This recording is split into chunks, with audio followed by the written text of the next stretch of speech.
You are listening to the audio production of Bloodwork, How the Blood of Christ Accomplishes Our Salvation, by Anthony J. Carter, published by Ligonier Ministries. This book is read by Bill Andrew Quinn. To Christina.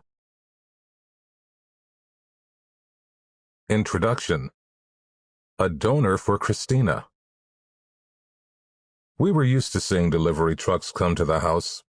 Being lovers of books, we regularly, sometimes daily, received packages from UPS or FedEx.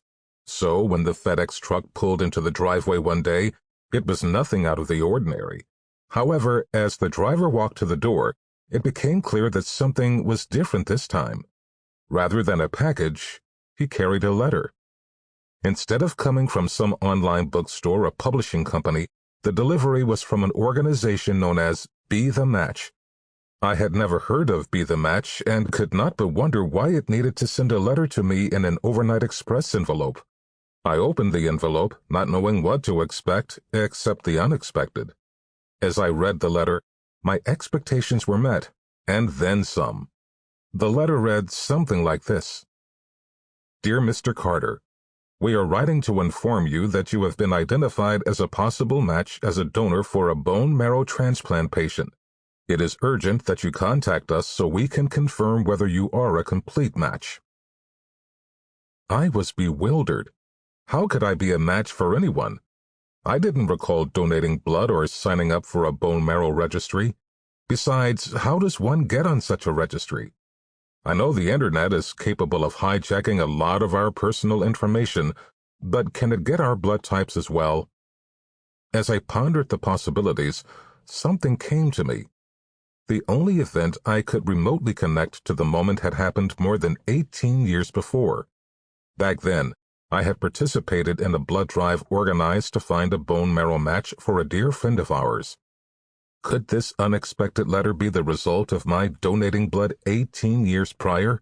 Even if it was, how had Be the Match found me 18 years, 2 states, and 6 addresses later?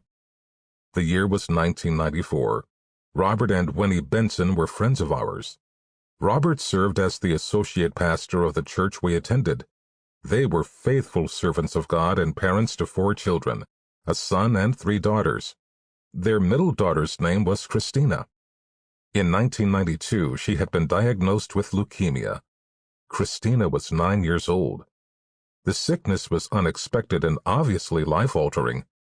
After several treatments of chemotherapy, a hopeful remission of nearly 2 years, and a lot of prayer, the doctors determined that Christina would need a bone marrow transplant if she was to survive.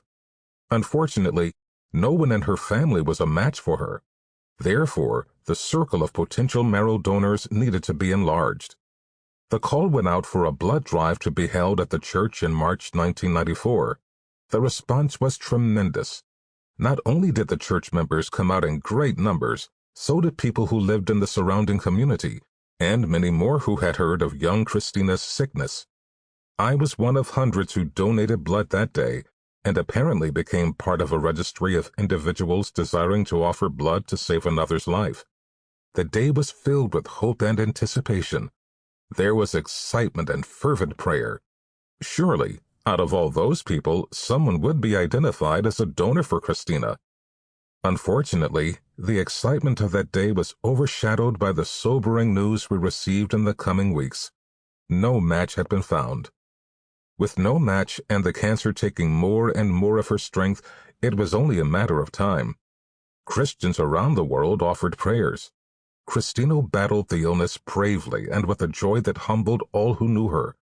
Nevertheless, to our dismay, Christina died on April 26, 1997. A spirit-filled warrior to the end, her smile and consistent faith testified to the grace and love of her Lord and Savior Jesus Christ. She was welcomed into the rapturous presence of Christ because his blood did what our blood could not do: save her. Christina was 12 years old. As I read over the letter from Be the Match again, I was not sure what to do. Many questions came to mind. What is the process for such a thing? What will it require of me? Will it hurt? Who would receive the transplant? Sample complete. Ready to continue?